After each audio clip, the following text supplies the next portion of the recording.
তুমি ব্যবসা বাণিজ্য করে তোমার ইন্ডাস্ট্রি থেকে শুরু করে এত কিছু, আর সেখানে তুমি অন্যদেরকে বড় ট্যাক্স দিচ্ছে, এটা কথা বললো। আজকে একটা মানুষকে অপমান করতে করতে এমন জায়গায় সংসদ ভবন যেমন আক্রমণ, সেই সাথে সাথে প্রধান বিচারপতি লাঠি সোটা নিয়ে তার বাড়ি আক্রমণ এবং হাইকোর্টে আক্রমণ। বিএনপি জামাত যা ছিল তারা এই কথা ভুলে যায় কেন? যে দিন এবার থাকে না, দিন পরিবর্তন পায়, কিন্তু এই যে লাঠি সোটা নিয়ে ছাত্ররা দিয়ে অপমান করা এবং দেশের কোন মানুষ সম্মান সে পদত্যাগ করেছে, পদত্যাগ করেছে, বাকি যারা পদত্যাগ চায় তাদেরকে ফিরিয়ে দেওয়া হয়েছে এবং সব জায়গায় দলীয়করণ, সব জায়গায় বিএনপি আর জামাতের লোক বসানো। কাজে ন্যায় বিচার পাবার যে অধিকারটা, মানুষের সেই ন্যায় বিচার পাওয়ার অধিকারও নেই। সংসদ সে ন্যায় বিচার পাওয়ার অধিকার নেই। আর এক্সিকিউটিভ অথরিটি হেড হিসেবে আমি তো পদত্যাগও করার সময় পাইনি, এমন ভাবে আক্রমণ করা হলো, কাজে আমি সরে আসতে বাধ্য হলাম।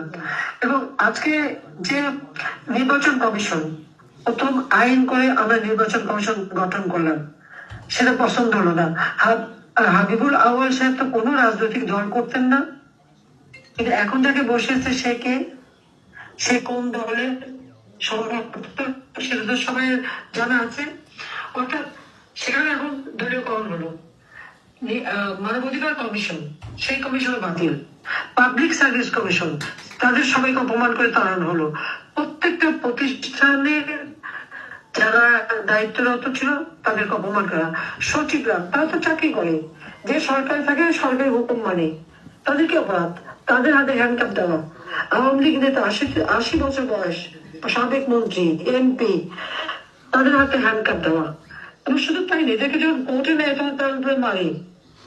এমন ক্যান্সার জীবাণু হাসপাতালে চিকিৎসা করতে গেছে, ওই হাসপাতালে চিকিৎসা ওই আন্দোলনকারী তার উপর হামলা করে। হামলা করে কেন? আমি এই যারা হামলাকারী তারা জিজ্ঞেস করি, তোমাদের গুলিটা কে দেখছে? তো ওই মাস্টার ডিজাইনের অংশ হিসেবেই তাদেরকে গুলি করা হয়েছে। এটা উপলব্ধি করতে হবে। আজও কারো একদিন নিশ্চয়ই হয়ে বেরোবে। আজকে একদিন নিশ্চয়ই এই সমস্ত কিছু জনগণের সামনে আসবে। আজকে চাকরি বাকরি সব বন্ধ, নিয়োগ বন্ধ, কোনো নিয়ম ছাড়াই ৮০,০০০ লোকের চাকরিতে ঢুকিয়েছে। আর ওদিকে আসন্ন ২ বছর ২৬ লক্ষ ইন্ডিয়ানকে চাকরি দিয়েছি। এখন ক্ষমতা আছে ২৬ লক্ষকে চাকরি থেকে বের করা লাগে না এখন পর্যন্ত। ধোকাবাজি দিয়ে মানুষকে বিভ্রান্ত কেন করলো সে? আয়না ঘর, কোথায় আয়না ঘর? এখন তো আয়না ঘর, এখন গোটা বাংলাদেশে আয়না ঘর হয়ে গেছে। গ্রাম পর্যায়ে পর্যন্ত আমাদের নেতা কর্মীদের আগ্রহ এবং